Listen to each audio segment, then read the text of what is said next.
Bismillahirrahmanirrahim. Tulisan yang paling kecil itu namanya huruf. Jadi huruf contohnya yaitu A, B, C, D dan seterusnya. Itu dalam bahasa Indonesia namanya huruf. Dalam bahasa Arab itu namanya huruf. Jadi contohnya huruf yaitu alif, ba, ta dan seterusnya. Itulah namanya huruf. Kemudian di atas huruf yang kedua itu ada yang namanya dalam bahasa Indonesia namanya kata. Jadi kata itu apa? Kata susunan dari beberapa huruf yang mempunyai arti. Contoh, ada huruf S, A, Y, A, saya jadikan satu, itulah namanya kata. Ada M, ada A, ada K, ada A, ada N, saya jadikan satu, namanya kata. Ada R, ada O, ada T, ada I, namanya roti, itu namanya kata. Dalam bahasa Arab itu namanya kalimah. Jadi kalimah yaitu contohnya ana, kumpulnya hamzah, nun, alif, itu namanya kalimah. Akulu, itu namanya kalimah. Al-khubza, itu namanya kalimah. Jadi persatu-satuannya itu namanya kalimah. Di atas kata dalam bahasa Indonesia itu ada yang namanya kalimat. Jadi kalimat itu apa? Susunan dari huruf ini dijadikan satu. Saya makan roti dijadikan satu, itu namanya kalimah. Kalimat. Dalam bahasa Arab itu ada yang mengatakan kalam, ada yang mengatakan kalim, ada yang mengatakan kaul, terserah. Metode ini adalah yang penting adalah menganalisa, mendeteksi tulisan Arab yang namanya kalimah. Itu pendahuluan. Sekarang dalam buku ini, metode ini ada beberapa bentuk. Yang pertama menggunakan yang namanya buku panduan, dan yang kedua harus menggunakan silabus, yaitu urut-urutan metode belajar mengajarnya seperti ini. Sekarang setelah anak sudah mengetahui bentuk tulisan, sekarang naik yang poin yang inti, yaitu dalam buku buka halaman 1 yang judulnya yaitu kalimah. Makanya tadi saya bilang yang terpenting anak bisa mendeteksi kalimah. Jadi kalimah itu ada 3. 1 kalimah isim, 2 kalimah fiil, 3 kalimah huruf. Anak dikasih suatu gambaran bahwasannya tulisan dalam Al-Quran di dunia, di Quran khususnya, itu ratusan ribu. Kalau di dunia itu adalah jutaan miliar, miliaran juta. Berarti jutaan miliar itu jumlah kalimah. Contoh, saya mencontohkan. Ada tulisan Arab alhamdulillahi rabbil alamin. Ini kita deteksi, yang inilah namanya kalimah. Lillahi itu namanya kalimah, Robbi namanya kalimah, alamin namanya kalimah. Padahal tulisan Arab apapun yang namanya kalimah pasti kalau tidak isim fi'il huruf. Jumlah kalimah miliaran triliun pasti hanya ada 3. Kalau contohnya alhamdulillah harus dijawab oleh anak kalau tidak isim fi'il huruf. Lillahi kalau tidak isim fi'il huruf. Robbi kalau tidak isim fi'il huruf. Alamin kalau tidak isim fi'il huruf. Selamanya. Makanya tulisan Arab di dunia itu sebenarnya hanya ada 3, yaitu isim fi'il huruf. Makanya sering saya ngasih pemikiran pada anak, tulisan apapun tulisan Arab hanya ada 3. Masuk 3 kok 3 tahun. Makanya menurut metode saya, insya Allah saya mengatakan kalau hanya ada 3 berarti per satunya itu 2 jam, makanya cukup 6 jam insya Allah praktek baca kitab. Amin Allahumma amin. Ini sekarang setelah anak sudah tahu jumlah kalimat ada 3, sekarang bagaimana saya mengetahui alhamdulillah itu isim fi'il atau huruf, lillahi itu isim fi'il atau huruf. Makanya akan saya ulas satu persatunya. Bagaimana cara mendeteksi isim itu fi'il itu huruf. buka pada bukunya halaman 2. Dalam bukunya halaman 2 dilihat judulnya cara mengetahui isim. Jadi cara mengetahui isim itu dengan dua cara. Satu mengetahui artinya. Kalau memang artinya itu kok menunjukkan suatu kata benda atau suatu kata sifat, pasti itu dikatakan isim. Jadi isim itu kalau tahu artinya itu menunjukkan benda atau menunjukkan suatu sifat, pasti isim. Sama dengan fi'il nanti juga sama. Cara mengetahuinya fi'il dengan dua cara sama. Satu mengetahui artinya. Kalau memang artinya menunjukkan suatu kata kerja, itu pasti fi'il. Nah di dunia ini kan hanya ada 3. Pasti kalau tidak kata benda, kata sifat, kata kerja. Saya contohkan, duduk itu kerja atau apa? Jawab saja, anak dites. Contoh saya bilang, duduk, isim, fi'il atau huruf? Anak akan jawab, fi'il, karena artinya kerja. Saya contohkan lagi, ada tulisan Arab, mim, sin, jim, dal. Ini tulisan Arab. Kalau tulisan Arab harus dijawab, lafal mim, sin, jim, dal, ini isim, fi'il atau huruf? Anak pasti akan menjawab, isim. Tahu kok isim? Karena artinya menunjukkan suatu benda. Ini berarti kan sudah bisa anak. Saya contohkan lagi. Saya bilang ada tulisan Arab, coba anak-anak lafal Arab ini jawab dengan 3 kategori, isim, fi'il atau huruf. Ini saya contohkan, mim, dal, ro, sinta. Artinya madrasah. Harus dijawab isim, fi'il atau huruf. Anak pasti akan menjawab, itu isim. Tahu kok isim? Karena artinya benda.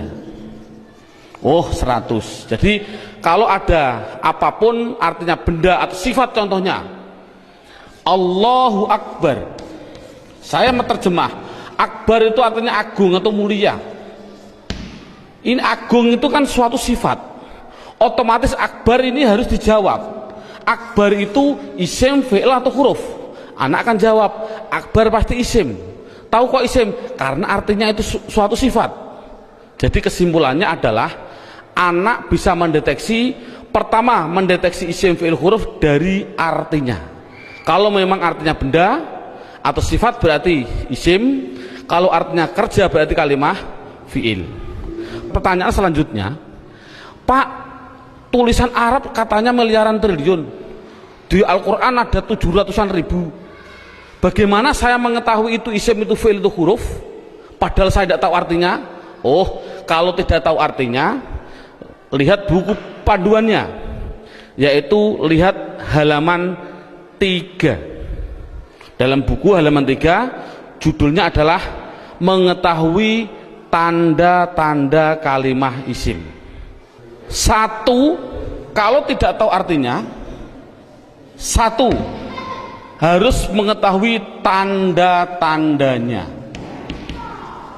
Tanda-tandanya isim. Yang dimaksud tanda-tandanya adalah tanda-tandanya isim. Apa tanda-tandanya isim? Buku halaman 3, 1 yaitu dimasuki tanwin. Tanwin itu berarti baik tanwin domah, tanwin fathah, tanwin kasroh. Saya contohkan, hasibun, isim, fi'il atau huruf? Isim. Tahu kok isim? Karena ada tanwin. Untuk anak kecil mungkin kelas 5 diniyah, tanwin itu pasti di belakang. Tulis saja, disuruh di belakang. Bukunya tambah situ silahkan. Yang penting tanwin pasti di belakang. Baik tanwin domah, tanwin kasroh, tanwin fathah. Saya contohkan, hasibun. Ini tulisan Arab, harus dijawab isim, fi'il atau huruf? Artinya apa? Saya nggak tahu.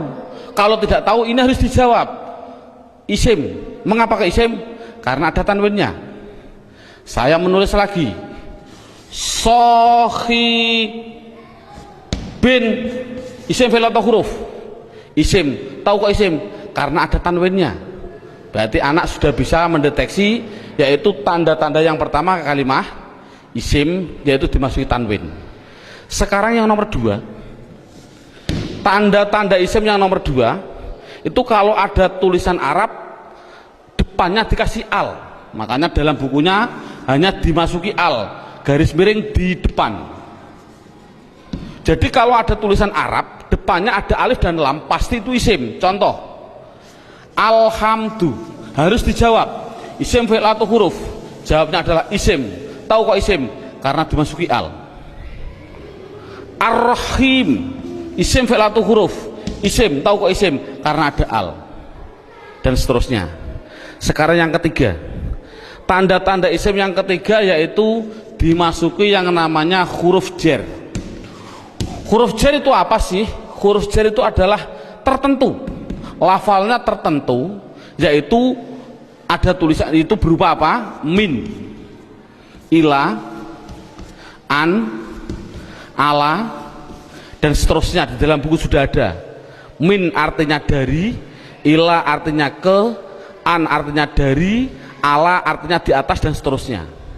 Jadi kalau ada tulisan Arab dimasuki min, yang mana huruf jar itu pasti tempatnya di depan suatu kalimah, mesti itu adalah kalimah isim. Contoh,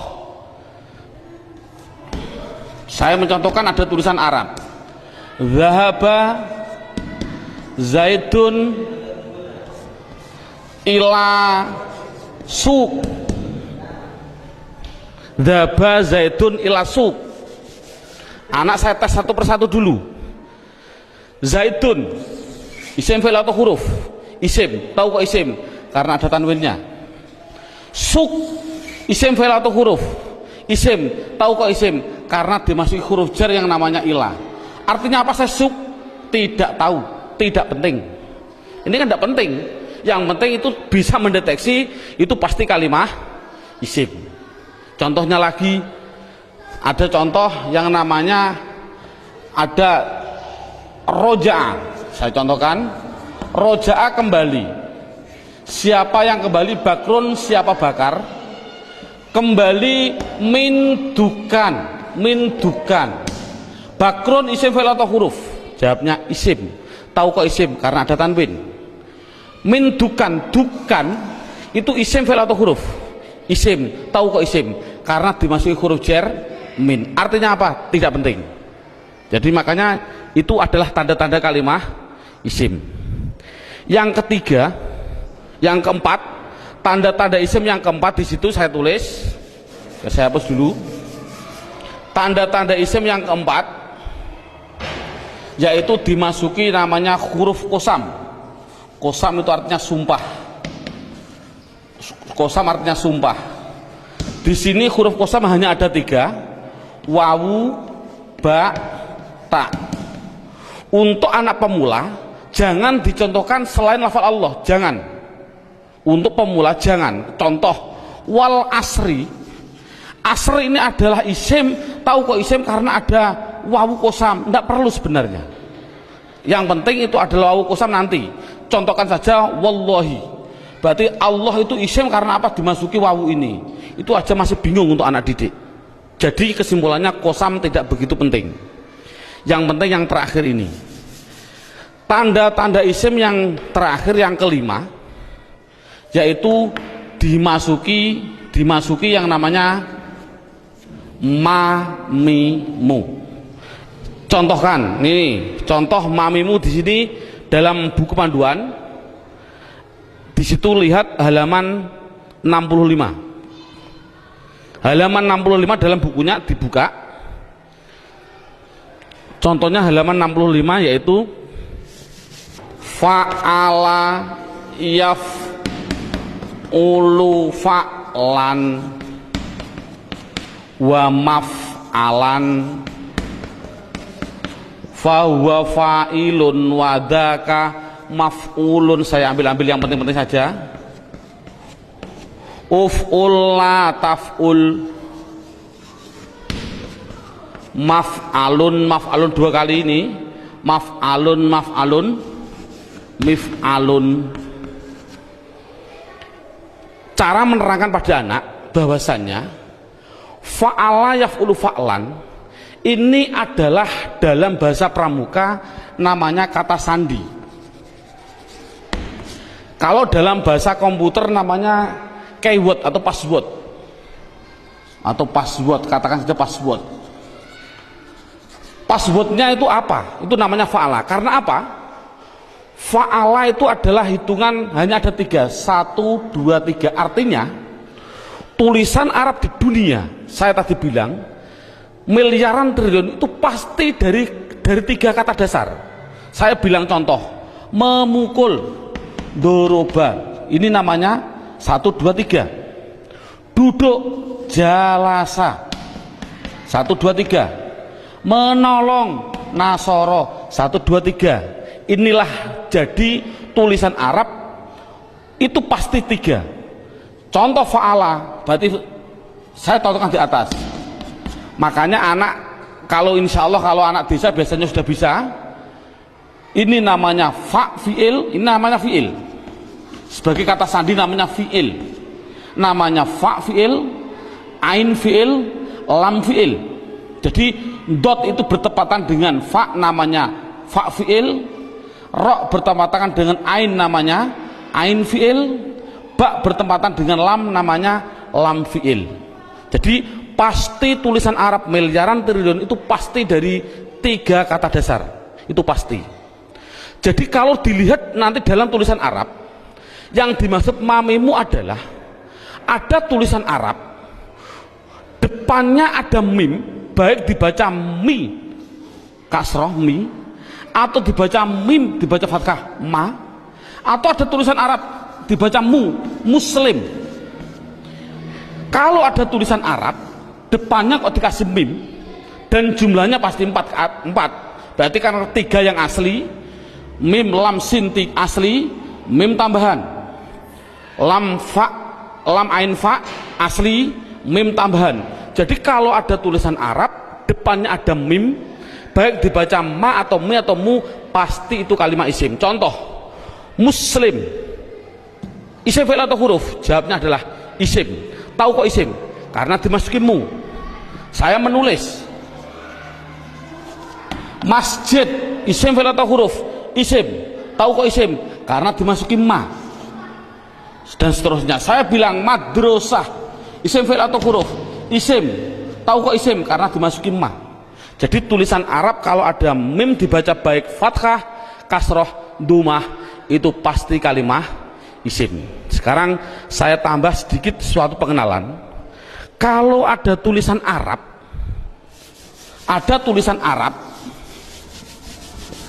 depannya saya kasih mi, contohnya mi dalam halaman 65, itu pasti menunjukkan suatu alat, pasti. Contoh saya contohkan, rowaha sama dengan fa'ala. Rowaha artinya angin. Coba kalau kasih mi bunyinya apa? Samakan dengan ini, berarti mati hidup, hidup. Rowaha kasih mi bunyinya mirwahun. Jadi mirwahun artinya adalah, karena ada mi, artinya adalah alat angin. Apa alat angin? Kipas angin. Jadi kipas angin itu bahasa Arabnya adalah mirwah. Saya menuliskan lagi.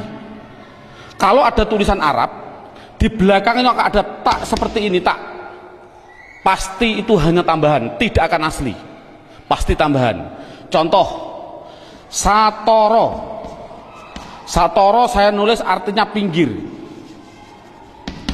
Coba kalau kasih mi, bunyinya apa? Mistorun. Tapi tak ada masalah lah. Mistorotun. Apa mistorotun? Penggaris salah. Yang betul adalah alat pinggir, yaitu penggaris sama. Jadi kan sama tujuannya, semuanya. Kalau ada tulisan Arab, depannya dikasih ma, ada arti 2, yaitu mengartikan 2. Namanya menunjukkan suatu tempat atau suatu waktu, menunjukkan waktu. Tinggal pilih kondisional. Untuk guru tolong hanya sebutkan saja pasti maf'a, karena nanti dalam pendalaman ada yang namanya maf'i ada, tapi tidak perlu dicontohkan pada murid. Yang penting adalah maf'a. Kalau ada lafal maf'a, pasti tinggal pilih menunjukkan tempat atau waktu. Contoh, darosa belajar. Coba kalau kasih ma bunyinya apa? Madrosun. Kasih tak aja lah, enggak masalah lah. Apa namanya? Madrosatun. Darosa belajar. Kalau madrosatun artinya apa? Sekolahan, jangan sekolahan. Artinya itu tempat belajar, yaitu sekolahan, sama. Semuanya seperti itu semua. Kataba menulis. Coba kalau kasih ma bunyinya apa? Maktabun. Apa maktabun? Maktabun artinya tempat menulis. Apa? Meja tulis. Jadi meja tulis bahasa Arabnya maktab dan lain sebagainya. Ada yang mengatakan tempat nulis itu adalah kantor, boleh. Jadi maktabun kantor, boleh. Karena memang kantor itu untuk tempat menulis juga. Dan seterusnya. Setelah itu yang penting anak bisa mendeteksi kalimat isim. Ini alhamdulillah cukup sampai ini. Minimal anak bisa mendeteksi media harokat pasti isim. Karena apa? Kita semua bisa melihat yang namanya isim di media harokat itu pasti ada tanda-tandanya itu semua, kecuali satu yang namanya mudhof. Ini murid tidak perlu diterangkan, ini khusus spesial guru. Karena semua media harokat bisa dideteksi itu isim, saya bisa mendeteksi, kecuali satu, apa yang namanya mudhof. Berarti mudhof, apa mudhof itu nanti tidak perlu kita terangkan pada anak. Ini yang pertama. Sekarang alhamdulillah beberapa menit sudah bisa anak bisa mendeteksi tulisan Arab yang namanya isim. Sekarang kita mendeteksi yang kedua yang namanya kalimah fi'il. Kita mendeteksi yang kedua namanya kalimah fi'il. Tadi saya bilang kalimah ada 3 isim fi'il huruf. Isim mengetahui artinya, kalau benda sifat menunjukkan benda atau sifat berarti isim. Kalau tidak tahu artinya, mengetahui tanda-tandanya. Sama dengan fi'il.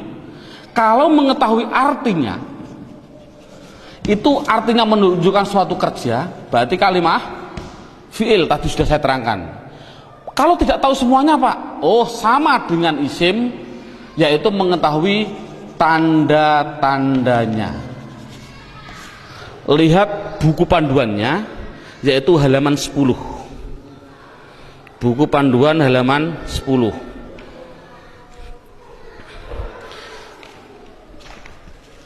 Tanda-tanda kalimat isim. 1 dimasuki kot. Di situ saya 1 dimasuki kot. Dimasuki kot. Saya menulis, biar anak, karena anak kecil, mungkin biar jelas, saya suruh di depan. Tempatnya itu di depan. Jadi kalau ada tulisan Arab, kok ada depannya ada lafal kot, pasti setelahnya itu fi'il. Contoh, saya mencontohkan. Allahu Akbar, Allahu Akbar. Qad qomatis sholah, qad qomatis sholah. Ini adalah lafal kot. Koma itu mau tidak mau harus saya jawab itu kalimat fi'il. Tahu kok fi'il? Karena dia dimasuki kot. Ini kan paling mudah. Jadi kalau ada dimasuki kot itu namanya kalimat fi'il. Apa artinya koma? Tidak penting. Yang penting tahu itu adalah fi'il. Tanda-tanda yang kedua yaitu dimasuki yang namanya sin. Tolong lafal sin tidak usah diterangkan. Karena apa kok menerangkan? Wong saya menerangkan fi'il saja belum tahu, saya contohkan. Lafal sayaqulus sufa. Yaqulu itu adalah fi'il karena apa? Dimasuki sin, tidak akan mungkin paham anak. Makanya sin adalah ditinggal dulu. Karena dia belum bisa mendeteksi semuanya. Jadi sin saya tinggal. Tanda-tanda fi'il yang ketiga yaitu dimasuki yang namanya saufa. Dimasuki yang namanya saufa. Tulis saja sama, sin ya di depan, saufa ya di depan sama. Contoh yang biasa yang sering didengarkan oleh anak. Contoh saya bilang kala saufata lamun tak lamun, itu pasti saya mengatakan fi'il. Karena apa? Karena dimasuki saufa. Artinya apa? Tidak penting. Karena sudah tahu itu artinya saufa. Saufa itu masuk pada kalimat tadi mesti kalimat fi'il. Ini paling mudah. Yang terakhir tanda-tanda fiil yaitu dimasuki yang namanya taknis. Saya suruh menambahi pada anak. Taknis itu saya bilang, saya tulis di belakang, tempatnya itu di belakang, dan berupa tak seperti ini yang mati. Orang Jawa bilang tak perahu lah. Jadi tak perahu. Nek ono tak perahu seperti itu pasti itu namanya kalimah fiil. Contohnya ini. Qad qomat as-shalah, aslinya itu adalah koma, itu fiil dengan dua tanda-tanda. Satu dimasuki qad, dua dimasuki ini tak, ini di belakang masuk pada kalimat ini. Jadi ada dua tanda-tanda. Coba sholat, isim fi'il atau huruf? Isim. Tahu kok isim? Karena ada al. Oh mudah. Namun sekali lagi ini mulai metode saya adalah nanti menggunakan yang namanya metode hantu. Ini contohnya. Al ini adalah alif dan lam. Yang namanya alif itu pasti mati. Yang namanya alif pasti mati. Ada mati ketemu mati, itu namanya hantu. Saya tulis mati ketemu mati namanya apa? Hantu. Orang Arab tidak senang hantu. Akhirnya biar ini hidup, akhirnya dikasih biar berdoa. Bunyi apa? Qad qomatis shalah. Bukan qad qomat shalah lagi, tapi qad qomatis shalah. Saya contohkan lagi. Lafal min ketemu masjid. Bunyinya apa? Min al-masjid tidak boleh karena ini ada alif mati ketemu mati namanya hantu, tidak boleh, harus dihidupkan biar berdoa, bunyinya minal masjidi. Contoh lagi, an ketemu madrasah, bunyinya apa? Anil. Kok bisa anil? Oh karena ada mati ketemu mati namanya hantu. Ini sekali lagi orang Arab itu tidak senang atas hantu. Kesimpulannya adalah berapa menit mulai pertama dan sekarang ini anak sudah bisa mendeteksi media harokat yang namanya isim dan fiil. Alhamdulillah dengan beberapa menit anak sudah bisa mendeteksi namanya media harokat isim atau fiil. Karena apa? Huruf itu hanya huruf jar. Katakan saja huruf jar. Ada huruf li taukid dan sebagainya, itu tidak penting. Berarti kalau huruf jar itu tertentu tadi hanya min ila ada berapa 9. Selain itu tulisan Arab pasti hanya isim dan fiil. Anak sudah bisa mendeteksi kecuali tadi mudhof. Alhamdulillah. Sekarang kita naik poin yang keempat. Poin yang keempat yaitu lihat buku halaman pertama.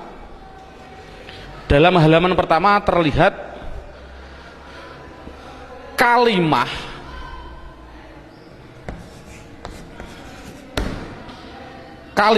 isim, fiil, huruf. Ini ada gambar kalimah pasti butuh kepada yang namanya, nah ini garis horizontal namanya perlu. Dalam bahasa Indonesia namanya perlu, bahasa Indonesianya orang Jawa namanya butuh. Butuh itu kemarin saya dari Sumatera, butuh itu artinya sama seperti di orang Kalimantan dakar. Naudzubillah, mohon maaf sekali bahasa kasar perlu. Berarti kalimah itu pasti memerlukan yang namanya i'rab. Halaman pertama dilihat, i'rab itu ada 4. Satu namanya i'rab rofa, 2 namanya i'rab nasab, 3 namanya i'rab jar, yang keempat yaitu namanya i'rab jazm. Jadi kalimah itu pasti memerlukan yang namanya i'rab. Padahal i'rab ada 4, rofa, nasab, jar, jazm. Dan perlu diketahui kalimah isim itu butuhnya hanya butuh 3, bukan 4. Fi'il butuhnya yaitu 3, bukan 4. Huruf, sementara huruf tidak butuh. Jadi yang butuh i'rab itu yaitu khusus yang namanya kalimah isim dan kalimah fiil. Apa i'rab itu nanti saya terangkan. Yang penting isim itu butuh 3. Apa namanya? Dan perlu ditulis dulu. Anak harus digaris bawahi. Rofa pasti domah. Dibilang pasti. Karena pengalaman saya pada waktu kecil, Pak Guru menerangkan rofa yaitu domah wawu alif nun. Itu saya juga bingung. Makanya saya melihat dalam jurumiyah ada namanya alamat asli, menunjukkan bahwasanya anak, saya punya insting, oh berarti mengapa musonaf kok mengatakan asli domah, inilah mungkin metode saya harus mengikuti seperti ini. Jadi setiap anak pastikan yang namanya rofa pasti domah, yang namanya nasab pasti fathah, yang namanya jer pasti kasroh, yang namanya jazm pasti sukun. Dipastikan dulu. Jadi kalau sekarang kita lanjutkan, yang butuh i'rab itu adalah isim butuh 3. Apa-apa?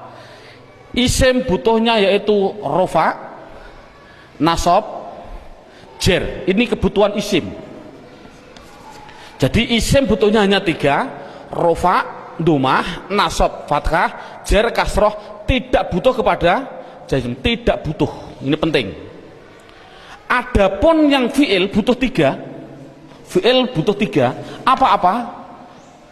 Rofa, nasab, dan jazm. Tidak butuh kepada yang namanya jer. Ini anak harus tidak perlulah kita terlalu ngasih pertanyaan terbulak-balik. Contoh, isim i'rab apa yang khusus masuk pada fi'il, i'rab apa yang tidak boleh masuk pada fi'il, tidak perlulah. Yang penting minimal pertama kali tolong ditekankan isim. Fi'il aja tidak penting, nanti dulu.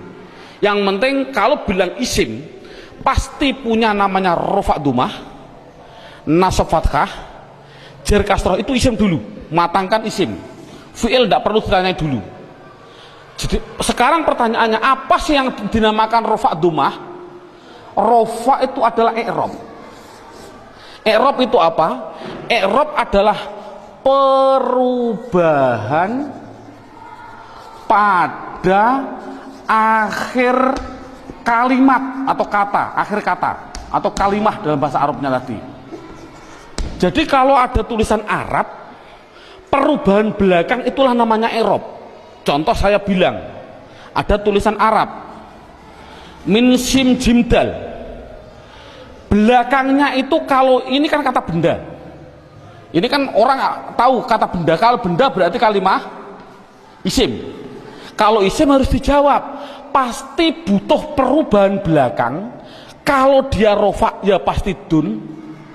Apa rofa itu nanti? Pasti dun. Kalau dia nasab berarti pasti dan. Kalau dia jer berarti din. Makanya saya tadi bilang, yang namanya i'rab, khususnya ini, i'rab itu sama dengan nahwu.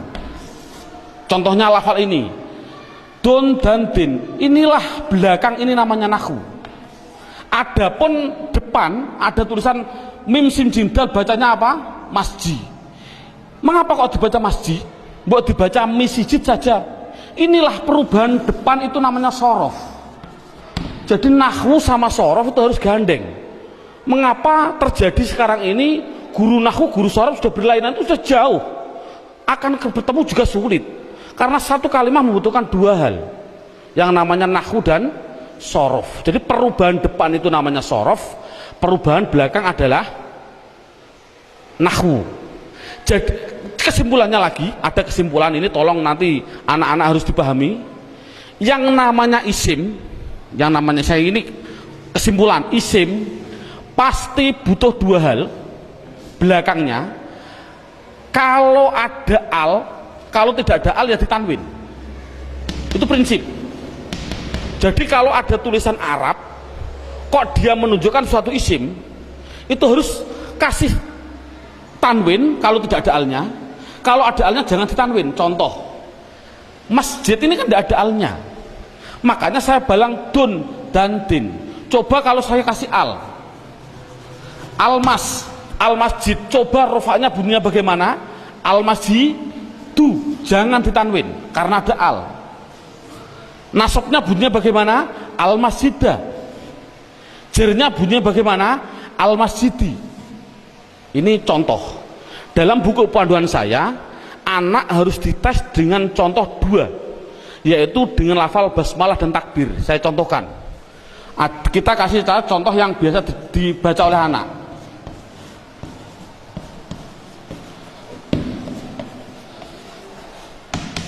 Dideteksi dulu isim fi'ilnya. Coba rohim, lafal belakang ini isim fi'il atau huruf? Isim. Tahu kok isim? Ada al. Rohman, isim fi'il atau huruf? Isim. Tahu kok isim? Ada al. Allah, isim fi'il atau huruf? Isim. Tahu kok isim? Ada al. Silahkan. Ini ada khilafiyah ulama. Ada yang mengatakan jangan bilang al. Ini adalah ismudzat, tidak boleh dirubah-rubah. Tapi ada ulama yang mengatakan memang al. Dari lafal aliha dikasih al, jadinya alifnya dikasih panjang. Allah. Nggak, untuk anak kecil biarlah itu bilang isim karena ada al, silahkan. Ismi, ini isim. Tahu kok isim karena ada huruf jerba. Ini memang sulit, anak pemula memang sulit, nggak begitu penting. Yang penting dikasih tahu ismi isim karena ada huruf jar masuk. Kalau ini mengatakan isim, ini isim karena ada al, ini isim karena ada al, ini isim karena ada al. Coba harokannya gimana? Bismi. Loh, saya baca kasroh, berarti dia menunjukkan rufa nasab atau jer? Jer, karena kasroh. Oh, 100. Bismillahi, saya kasri hi, berarti di kasroh. Isim ada kasroh. Oh, masuk karena dia jer berarti.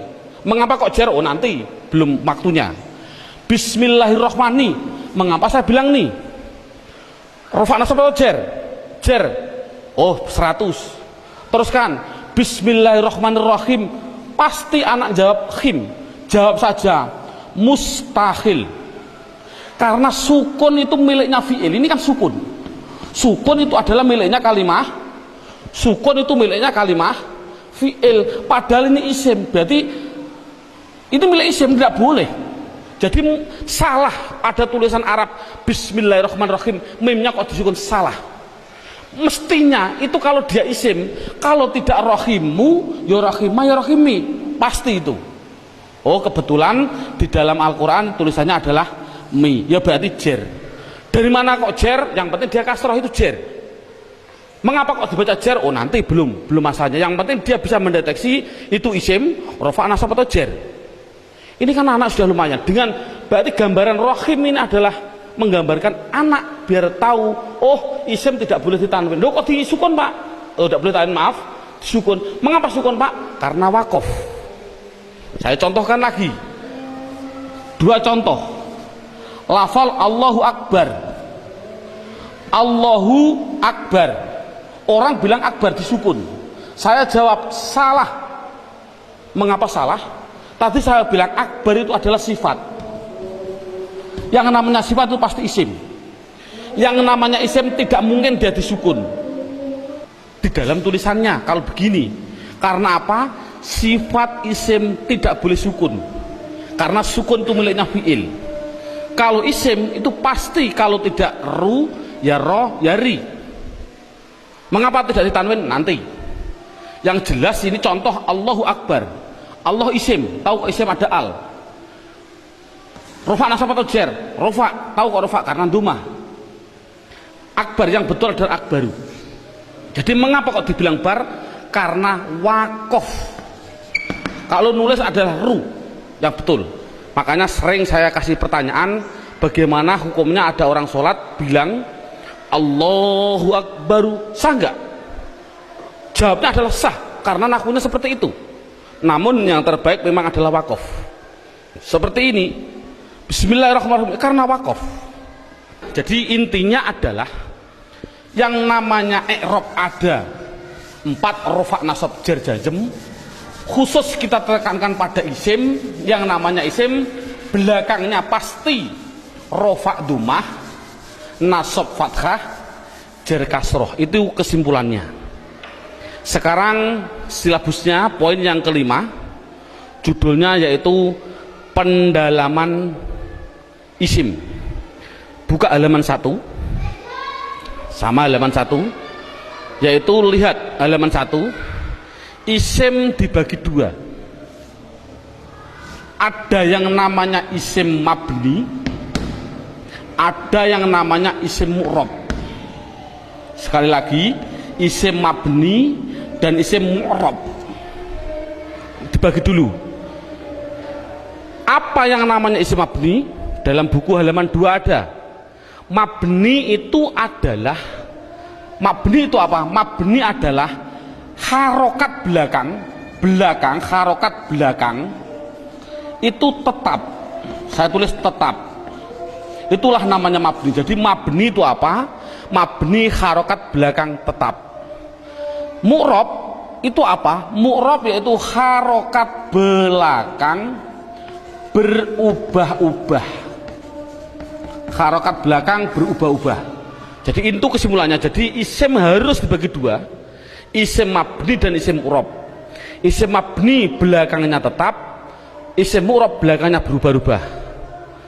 Isim mabni sekarang diperinci satu persatu. Dalam silabus ada isim mabni, yaitu satu namanya isim domir. Saya tulis satu namanya isim domir. Tolong dalam hal ini anak tidak usah diperdalami. Yang namanya pada waktu pengalaman saya dulu kecil, Pak Guru bilang domir itu ada 2, seperti contoh seperti ini. Domir ada 2, domir baris dan domir mustatir. Baris muttasil ada 2, baris munfasil ada 2, muttasil ada 4, dan domir mustatir ada yang jawas dan ada yang wujub. Ini enggak, dulu saya suruh menghafalkan ini domir saja, itu mungkin 1 bulan.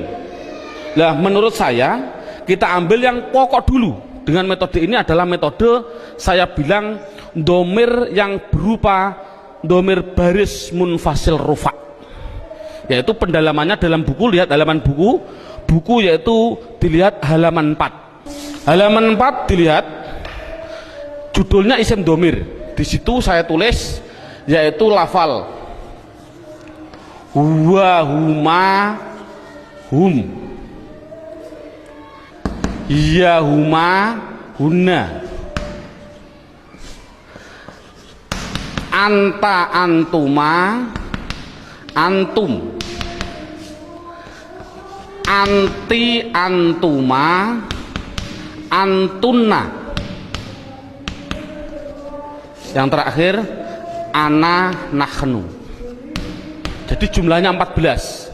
1, 2, 3, 6, 9, 12, 14, 13, 14. Jadi jumlahnya saya bilang isim domir adalah jumlahnya 14. Contohnya huwa, mahum. Yang namanya domir itu adalah kata ganti. Dalam buku huwa itu kata ganti dari siapa? Kata ganti dari dia. Dia siapa? Dia laki-laki 1. Ini yang namanya goib. Jadi kesimpulannya huma kata ganti dari siapa? Dia laki-laki 2 yang goib. Hum kata ganti dari apa? Mereka atau mereka. Siapa mereka? Laki-laki 3 ke atas yang goib. Jadi kesimpulannya ini adalah namanya laki-laki. Ini berarti 1, 2, 3 ke atas ini perempuan. Tapi ini adalah semuanya adalah goib. Sekali lagi ini adalah goib. Berarti dia perempuan 1 goibah atau goibah. Huma 2 perempuan goibah. Huna 3 ke atas perempuan goibah. Jadi inti kesimpulannya adalah 3 ini laki-laki, 3 ini perempuan yang semuanya adalah katakan goib. Anta